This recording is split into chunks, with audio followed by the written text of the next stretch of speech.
Era uma coisa vergonhosa você ser nerd nos anos 80 e tal, e de repente, por essa inversão de valor, você hoje tem a nerdice e a cultura geek é o centro da cultura pop. You think you're the only superhero in the world?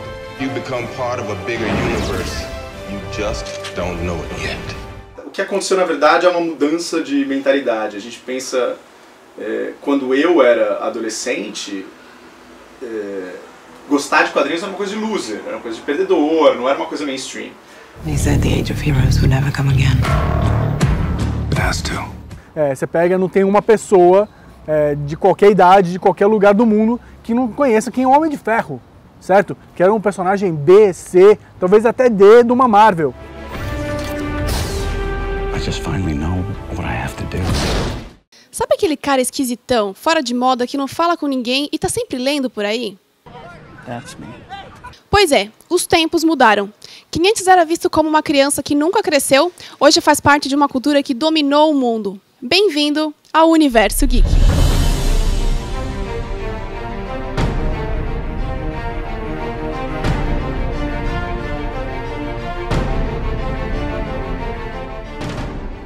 No Brasil, o Portal Omelete, um dos maiores sites voltados à cultura geek no país, foi fundamental para que essa expansão pudesse acontecer. O site foi criado em 2000 por Marcelo Forlani, Érico Borgo e Marcelo Hessel. Quando o site começou, era um site de quadrinhos que acabou se transformando porque os filmes de super-herói eles começaram a tomar muito mercado e viraram essa moda que até hoje ele continua forte, assim, e a gente meio que foi seguindo uma tendência que começou nesse princípio, que começou assim. Era um site de quadrinhos, começou a falar de cinema por conta de uma necessidade que as histórias de quadrinhos começaram a ir para o cinema e a gente começou a seguir esse movimento. Na verdade, a gente tinha uma paixão, gostava de falar sobre ela e hoje a gente está aí no mainstream, todo mundo curtindo o que a gente curtia antes. Então, um pouco da história do Omelete se confunde com a história da cultura pop atual. O novo milênio representa um marco da cultura geek na nova geração. Foi nele que as revistas começaram a mudar seus formatos e a se adaptar ao seu novo público. A revista ela continua sendo feita com perguntas dos leitores. E a gente vai acompanhando, conforme os leitores vão fazendo as perguntas, a gente vai entendendo quais são os assuntos que importam para elas. E desde que eu entrei, na verdade, em 2010, a gente já percebia um ímpeto muito forte, muita pergunta sobre filme, muita pergunta sobre seriado, muita pergunta sobre história em quadrinhos. A gente está num momento na cultura pop que isso é muito preponderante, né? Os grandes blockbusters de cinema, todos são de quadrinhos, né?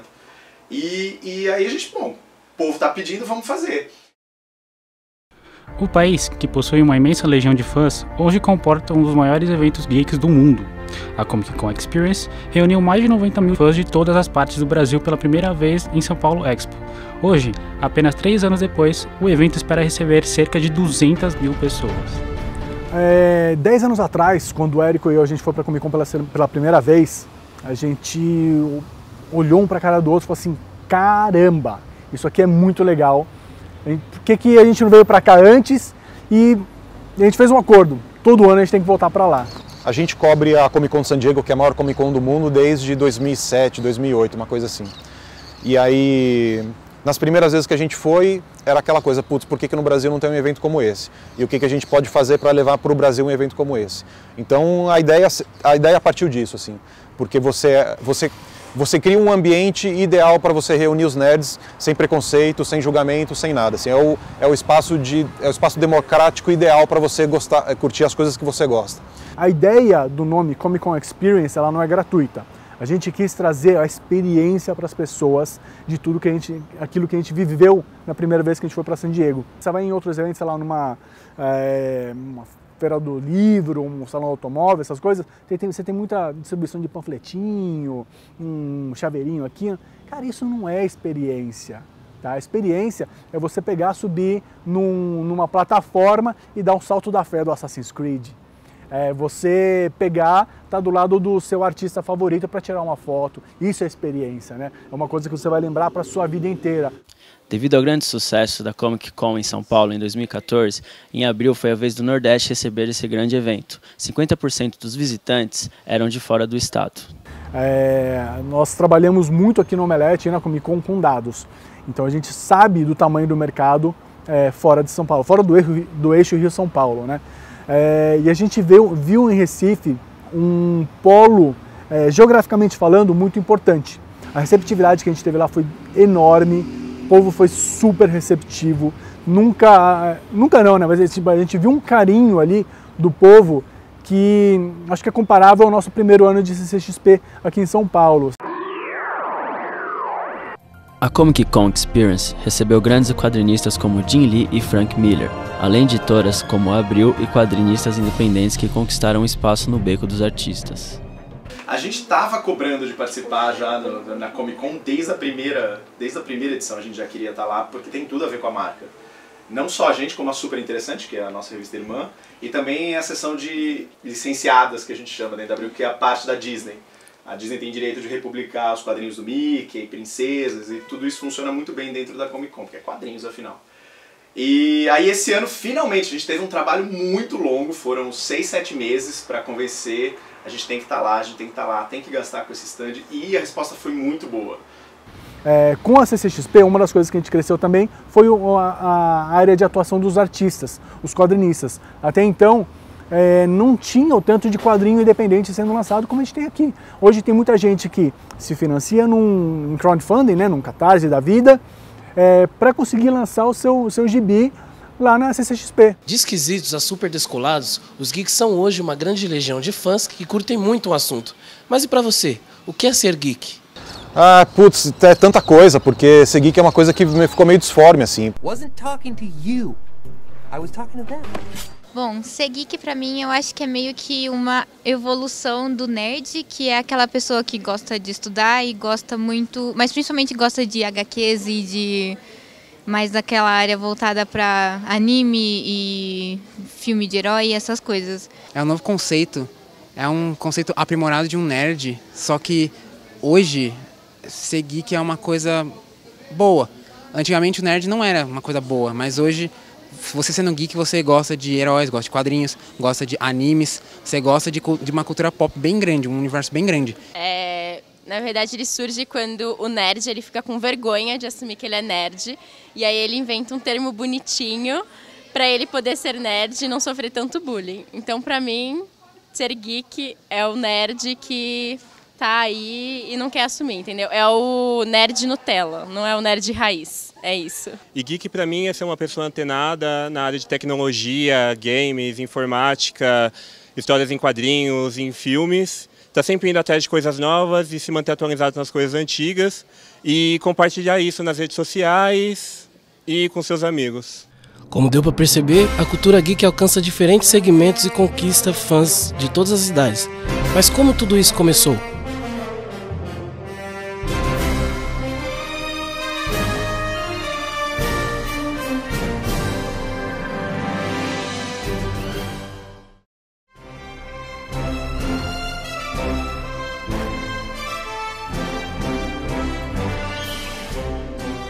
Ano de 1938, o alienígena cai na Terra e se transforma no homem mais forte do universo.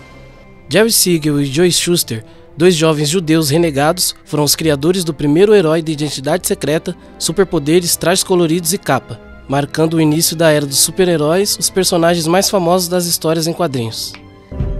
What if a child dreamed of becoming something other than what society had intended?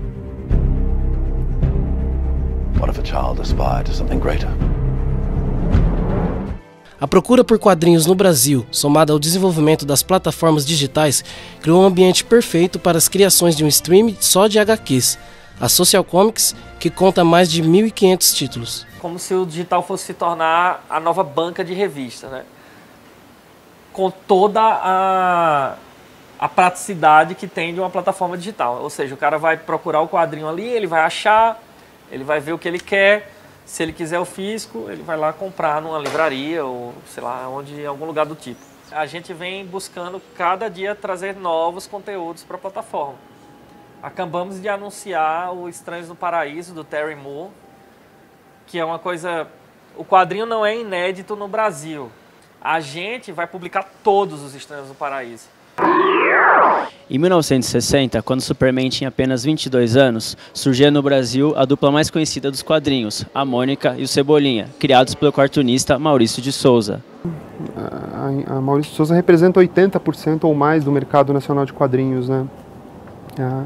É a casa de muitos artistas, né? Que é um privilégio para mim e para todos os artistas do estúdio a gente poder trabalhar com arte no Brasil, né? Então eu acredito que o Maurício consolidou o mercado nacional de quadrinhos, né? Saiu dessa coisa underground, dessa coisa... fez disso um negócio, além de um sonho, uma arte, fez disso um negócio. O que antes era apenas uma série de tirinhas de jornal, passou a ser um dos maiores impérios das HQs brasileiras. Superou Batman, a Mulher Maravilha e o Superman nas vendas que somam hoje mais de 1 bilhão de exemplares. Além disso, conta com a parceria de 150 empresas e mais de 3 mil produtos licenciados. A Mônica é conhecida em alguns países, né? A gente ainda está tentando internacionalizar ela mais, com a chegada de Mônica Toy, que não tem diálogo, então é mais fácil de compreensão em outros países, por não ter o problema da língua, da dublagem. Como todo mundo tem um amigo desse jeito, com essa característica de cada personagem, é muito mais fácil da pessoa se conectar com o personagem. Aqui no Brasil ainda é muito mais fácil, porque você se conecta desde pequeno, todo mundo aprendeu a ler com a Turma da Mônica. Então. O Maurício tem muitos filhos, né, de várias gerações diferentes, então ele acompanhou as mudanças de geração através dos filhos. Os filhos dele, de certa forma, foram um guia, uma referência das necessidades, das diferenças de cada geração, e isso se refletiu na obra dele, né, de pai para autor. Em quase 60 anos de história, a Turma da Mônica já contou com a participação de personagens marcantes como o jogador Neymar Jr., a cantora Cláudia Leite e até Michael Jackson. Essa última agora com Chaves e com Chapolin, a gente fez com Mônica Toy, e com uma parceria com a Televisa, o Grupo Xperito acompanhando tudo de perto, e foi animal, porque do mesmo jeito aqui no Brasil, como a gente cresce lendo Turma da Mônica, a gente cresceu assistindo Chaves e são gerações. Então quando você vê um embate entre esses dois personagens assim num episódio super fofo, com um traço atual, uma linguagem moderna, mas com aqueles mesmos personagens que você vê desde criança, é um negócio que a gente não consegue controlar, é lindo, né? É emocionante. Os quadrinhos também trazem edições especiais que contam com uma paródia das grandes tramas dos super-heróis. Como a gente é um quadrinho que não era de super-herói, né? Era uma coisa mais para humor e tudo mais, não tinha esse negócio de super-herói aqui, a gente nunca usou a Turma da Mônica como super-herói nem nada disso, se bem que a Mônica é meio super-herói, né? Ela é monstra de forte e tudo mais, mas o São Maurício sempre gostou muito de super-herói, né? Sempre gostou muito de quadrinho, e isso contribuía para os heróis também fazerem parte de algumas histórias, então tem alguns crossovers, assim, algumas homenagens que a gente faz, de colocar o Super-Homão, o Batman, ou o Menino Aranho. Isso brinca com o universo da Turma da Mônica também. A presença constante da Turma da Mônica em eventos do universo geek como a Comic Con Experience só reforça a importância da turma para o cenário nacional brasileiro. Foi uma recepção incrível e a gente fez muito esforço para estar na Comic Con do ano passado, ano retrasado. E eu acho que é incrível porque o Maurício de Souza representa talvez a maior IP de entretenimento brasileira, né? Muito provavelmente a maior IP, né? E tem tudo a ver com esse mercado. Foi geral, tipo, Maurício, a gente tem que ir pra Comic Con, vamos lá, a gente tem que estar lá, tem que marcar presença, porque se todo mundo tá lá e a gente que é tão grande no Brasil não vai estar, não vai ser legal, né? E a galera vendo a gente, os fãs vendo a gente na Comic Con, foi tipo animal, assim, chegavam, trocavam ideia, o seu Maurício chegava, parecia que tava chegando, poderoso chefão, assim, sabe? Todo mundo atrás, assim, porque ele é a figura do cartunista brasileiro. Até porque a Comic Con começou como um evento só de quadrinhos, né?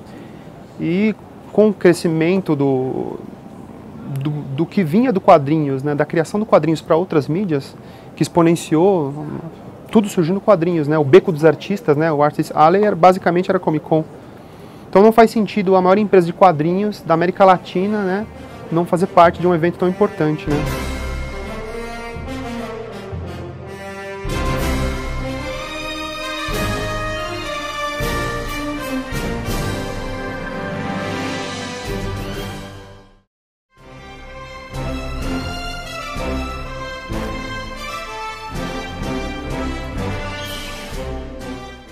No Brasil, os quadrinhos ganharam espaço e conquistaram a fidelidade de seu público. Influenciados por essa paixão em comum, profissionais brasileiros encontraram através desse meio uma nova possibilidade de contar histórias. No começo eu produzia alguns quadrinhos, mas não era nada profissional, era uma coisa bem, assim, coisa de adolescente mesmo, né? Então, depois eu fui para a faculdade de artes, pelo meu interesse por desenho, ilustração. Eu sempre tinha aquela vontade de voltar a fazer quadrinhos. Quando eu estava perto de me formar, eu comecei a resgatar um pouco disso, mas o meu interesse já não era tanto aquele da adolescência, dos comics, né, dessa coisa mais super-herói, né? Então eu já me interessava um pouco por quadrinhos mais underground, um pouco pelo europeu. Em 2011 eu descobri que estava saindo aquele MSP, do Maurício de Souza, e não entendi o que era. Começaram a falar em um monte de jornais e revistas e tal. Eu falei, o que é isso? Quando eu fui pesquisar, estavam reunindo vários artistas para desenhar os personagens da Turma da Mônica, que é algo que todo artista sempre quis fazer, né? Pegar algo conhecido e colocar no seu traço. Aí eu fiquei curioso, comprei, comecei a ir nos eventos, daí comecei a conhecer os quadrinistas da época. E estava com aquele monte de revista empilhada na minha estante. Eu falei, vou abrir um blog para pelo menos não morrer, né? Para as revistas ficarem paradas, pelo menos eu escrevo a crítica das revistas que eu li. Mas aí ele começou a crescer muito, eu tava a ter muito acesso, daí uma horinha que eu dedicava começou a virar 3 horas, 5 horas. Daí eu falei, pô, é muito tempo, eu preciso fazer um negócio disso, não dá mais para escrever. Porque quando começou o tempo que eu gastava no blog a ficar muito grande, eu falei, pô, não dá para eu ficar 5 horas num blog sem ganhar R$1 com ele. Eu tô gastando um maior tempo divulgando o quadrinho dos outros, eu vou começar a fazer os meus. Vou pegar essas 5 horas que eu gasto no blog e começar a fazer os meus quadrinhos e divulgar nesse mesmo blog. O processo criativo é um dos principais passos para uma história de sucesso. O roteiro, o cenário e os personagens exigem e dizem muito sobre a caminhada de seus criadores. Um pouco antes de voltar a ilustrar, eu comecei a escrever um livro, assim, uns poucos tempos que eu tinha. É um livro, uma distopia aqui em São Paulo, no futuro. E dentre todos aqueles personagens dessa história, tinha um contador de histórias lá, né, que é o Gregório. E ele era uma espécie de líder, né, que usa as histórias para atrair os jovens, para enfrentar essa tirania que se estabeleceu naquela época do futuro, né. Então eu falei, vou resgatar esse personagem, o Gregório, né, coloquei como Greg, o contador de história, e vou fazer uma série que eu possa quadrinizar as histórias que ele conta.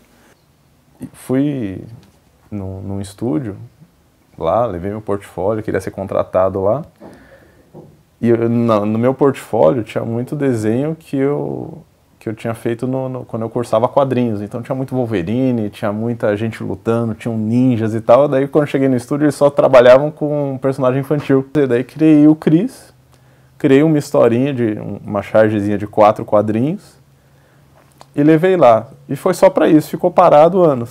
Quando chegou em 2009, 10 anos depois, eu estava organizando um evento com uma amiga, e era um evento para crianças, daí eu lembrei, putz, eu tenho um personagem infantil que está lá guardado na minha gaveta. Aí o evento foi nesse fim de semana. No outro fim de semana vieram os pais, ué, cadê os outros? Que outros? Os outros livros, meus filhos estão pedindo a continuação. Eu falei, não tem, é só para aquele evento. Não, tá chorando lá, quer saber o que desenrolou do Cris e tal. Apesar da iniciativa, as dificuldades de se lançar no mercado de quadrinhos nacionais é grande. A falta de apoio e distribuição são obstáculos a serem enfrentados pelos artistas. Como é difícil entrar numa editora, o mercado independente está aí. Eu acho que a dificuldade de quem faz sozinho é que você às vezes não tem a mídia que a editora tem. A editora faz uma baita publicação, coloca sua revista em muitas bancas, em livrarias, mas acho que a dificuldade é sair da casa dele e ir para a casa do público. Mesmo com as dificuldades, os quadrinistas independentes têm encontrado alternativas para a divulgação de seus projetos, como a própria Social Comics. A gente provê ferramentas para que ele divulgue o quadrinho dele. E nas redes sociais, e, enfim, seja lá onde ele queira divulgar. Então, antes de qualquer coisa, o Social Comics para o mercado independente é um grande canhão de mídia. A gente divulga, a gente mostra todos os independentes que a gente consegue, né? Porque tem mais independente do que dia no ano. Então, às vezes não dá para... Hoje na plataforma são mais de 1000 independentes. Que assim que eu lancei em formato webcomic e comecei a ir para os eventos com o formatinho que eu tinha feito para fazer divulgação, fiquei sabendo de como funcionava a Social Comics, né? Tava começando. E aí eu falei, é mais uma oportunidade, nosso trabalho precisa desse tipo de vitrine, né? Então eu, assim, logo no começo do Social Comics eu mandei o trabalho para eles, a proposta de trabalho, e eles aceitaram. O período que teve mais acesso do trabalho no Social Comics foi quando ele foi indicado ao HQ Mix, né? Do ano passado, foi indicado ao HQ Mix, que no Brasil o pessoal chama de Oscar dos quadrinhos, né? As dificuldades são inúmeras e mesmo assim o mercado independente tem conquistado seu espaço no Brasil. Esses artistas mantêm a esperança de que um dia seus trabalhos serão devidamente valorizados. Sim, na questão da profissionalização, houve um crescimento muito grande. A qualidade dos trabalhos, assim, quem chega nas feiras, nos eventos, se surpreende com os trabalhos independentes. As histórias em quadrinhos foram o berço da cultura nerd, hoje espalhada pelo mundo todo. E foram os super-heróis que acompanharam a infância de milhares de crianças e adolescentes. Influenciaram jovens a escolher suas profissões e agora, décadas mais tarde, permanece no coração dos apaixonados, sem olhar idade, sexo ou raça. No caso do Homem-Aranha, por exemplo, ele tem os mesmos problemas que a gente tem. Ele tem o problema da prova de química de amanhã, ele tem que pagar o aluguel, sabe? É uma coisa cotidiana. E isso inspira as pessoas, porque mesmo assim ele sai, coloca o seu colã lá para combater o mal. Os heróis não saem de moda porque eu acho que é um apelo, do mesmo apelo que tem a fantasia, assim. As pessoas precisam de coisas para sentir que a vida pode ser melhor. Que a vida pode ser melhor não é necessariamente uma coisa de escapismo, mas uma ideia de que o mundo pode ser melhor, as pessoas podem ser melhores. What's the S stand for? It's not an S. On my world, it means hope. Se você pudesse criar um herói, como ele seria? Rapaz, eu fico imaginando no Brasil, se a gente fosse criar uma personagem brasileira de super-heroína, talvez alguma coisa para lidar diretamente com os políticos corruptos. Eu acho que tem um herói chamado Doutrinador, que ele é um herói que nada mais é do que caça, vamos dizer assim, políticos corruptos. E agora está muito pertinente o Doutrinador na situação do Brasil como um todo, né? Mas eu acho que podia chamar o Batman, que ele resolvia. Ele já resolve legal. Se te pedissem para criar um super-herói condizente com o nosso atual momento, sociopolítico, ele seria mais para Superman ou Justiceiro? A gente é brasileiro, mas tudo aqui é mais tropa de elite, é justiceiro, é tiro, é sangue. Eu gostaria de trabalhar com, sei lá, com um personagem comum, assim, uma pessoa que poderia ser qualquer um, porque eu acredito que uma pessoa que parece insignificante tem uma força muito grande. Hero can be anyone, even a man doing something as simple and reassuring as putting a coat around a young boy's shoulders. To let him know the world hadn't ended.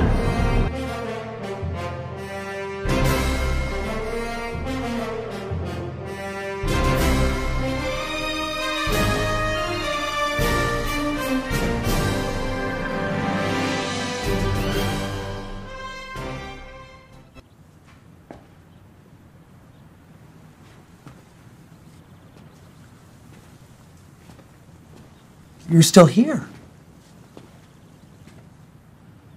It's over. Go home.